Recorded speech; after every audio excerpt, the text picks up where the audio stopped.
airplane mode natin siya ng 5 seconds. So, click lang natin tong airplane mode.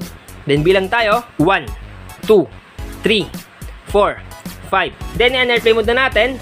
At automatic 100% activated na yung APN sa ating device. Ngayon, para malaman natin kung gaano kalakas at ka-stable itong ginawa natin bagong APN, pumunta tayo sa speed test. Guys, kung wala pa kayo speed test, mag-download lang kayo sa Play Store. Click lang natin itong speed test. Then, wait natin mag-open. Click lang natin itong go. Then, wait natin yung result. Dito natin malalaman kung gaano kalakas at ka-stable itong ating bagong APN. Ngayon guys, may tuturo ako sa inyong napakalupit na APN. Take note guys ha, once na hindi gumana yung APN na tinuro ko sa inyo, i-delete nyo kagad. At antayin nyo yung bagong APN natin. Once naman na compatible, yun na yung gamitin nyo para makaranas kayo ng high speed, stable, at hindi maglalag pagdating sa mga online games, sa pag-browse ng mga social media apps, sa pag-play ng mga video sa YouTube at iba pa. Make sure lang guys sa panoorin yung video hanggang matapos para malaman nyo kung paano i-set up yung bagong APN natin ngayon. Itong ituturo kong APN guys is all network. So kahit anong SIM card yung gamit nyo, gagana siya. At once na compatible, talagang mabilis at stable. Una natin gagawin, pumunta tayo sa settings ng ating cellphone. Click lang natin tong settings. Once na maklik nyo na guys yung settings, dito tayo mapupunta. So hanapin natin guys yung SIM card and mobile network. Sa ibang device nakalagay dual SIM or mobile data, or sa iba naman dual SIM or mobile network. Sa iba din, nakalagay mobile network lang. Kung ano yung makita nyo, same lang yan. Tap lang natin. Once na matap na natin yan guys, mapupunta tayo sa number ng phone natin. Mamimili tayo ng number na gusto nating gamitin. Take note guys ha, compatible to sa lahat ng uri ng SIM cards. Mapa Smart, Token Text, Globe, TM, Sun Cellular, Gomo SIM, Dito SIM at kahit anong SIM card compatible. So pipiliin ko tong SIM 1, tap lang natin. Once na matap na natin guys yung number na gusto natin gamitin, scroll down natin siya. So hanapin natin sa baba guys yung word na access point names. Sa ibang device nakalagay APN. Kung ano yung makita nyo, access point names or APN, same lang yan. Tap lang natin. Once na matap na natin yan, dito tayo mapupunta. Sa bandang taas sa kanan may plus sign dyan. So ito yon. Sa iba naman nakalagay add or add button. Kung ano yung makita nyo, same lang yan. Tap lang natin. Ngayon guys, mag-fill out tayo dito ng bagong APN. So magsimula tayo mag-fill out sa name. Click lang natin tong name. Then ilagay natin dito, fast, dito 5G, dito 5G, AllNet. Yan guys yung name ng ating APN, fast, dito 5G, AllNet. Guys, kung gusto nyo palitan yung name, walang problema, pero ito talaga yung name ng ating APN. Click lang natin tong OK. Sunod guys, pumunta tayo sa APN. Click lang natin tong APN.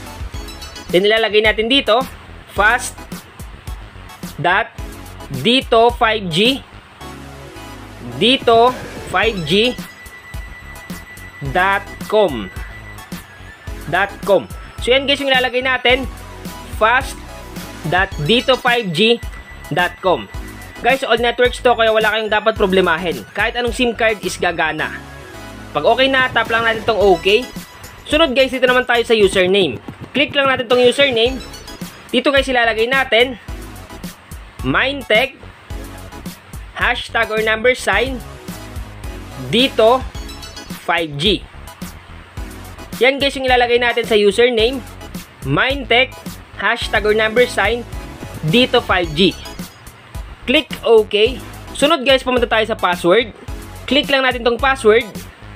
Dito guys, ilalagay natin fast 1111. So, 4 na 1. Yan guys yung password natin, fast 1111. Click OK. Sunod guys, pumunta tayo sa server. Click lang natin tong server. Dito guys, ilalagay natin www.google.com.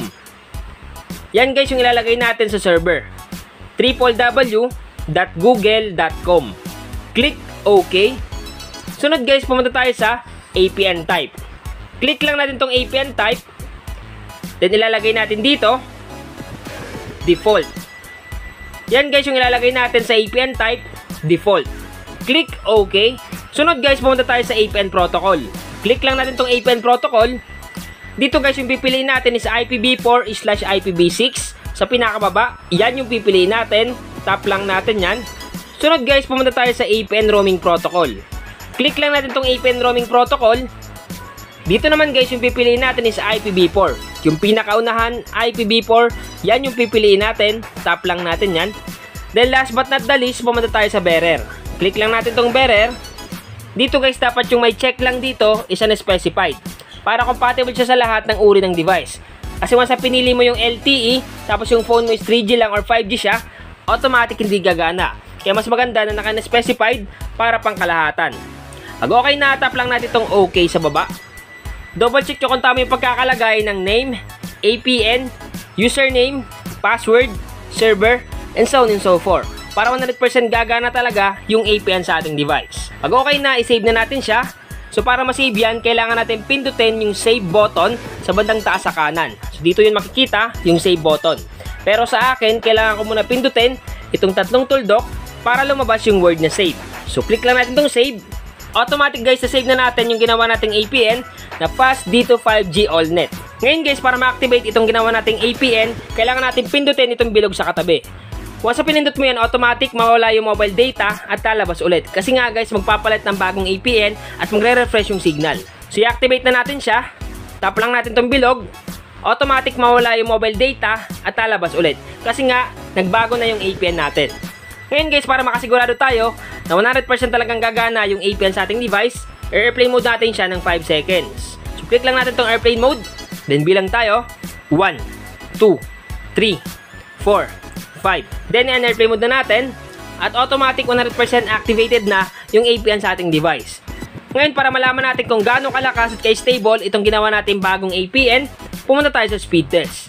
Guys, kung wala pa kayo speed test, mag-download lang kayo sa Play Store. Click lang natin itong speed test, then wait natin mag-open. Click lang natin itong go, then wait natin yung result. Dito natin malalaman kung gaano kalakas at stable itong ating bagong APN. Kung makita nyo guys, yung ping na 24 ms lang, jitter nya guys 3 ms. So pag mababa yung ping, mababa yung jitter, stable na stable talaga yung binibigay na internet connection itong ating bagong APN. At kung makita nyo guys, yung download Mbps nya is pumapalo ng 37.2 Mbps. Ngayon guys, antayin natin yung result ng kanyang upload Mbps. So overall guys, talagang mabilis, malakas at maganda gamitin sa mga online games, sa pag-browse ng mga social media apps, sa pag-play ng mga video sa YouTube at iba pa. Yung result ng final upload Mbps is pumapalo ng 6.41 Mbps. So overall talagang malakas, mabilis at stable. Guys, disclaimer, hindi porket ganito yung speed test ko is ganun din sa inyo. Pwede mas mabilis pa sa inyo, pwede rin mas mabagal. So nakadepende pa rin yan kung compatible yung APN sa inyong location. Once na compatible yung APN, mas maganda kasi makakaranas talaga kayo ng high speed at stable na internet using mobile data. Pero kung hindi naman compatible, walang problema kasi lagi naman tayo gumagawa ng mga bagong APN. I-try nyo na lang at hanapin nyo yung APN na compatible sa inyong location. So sana guys, sa katulong tong vlog ko ngayon. Once again, Mindtech PH, thank you and God bless all.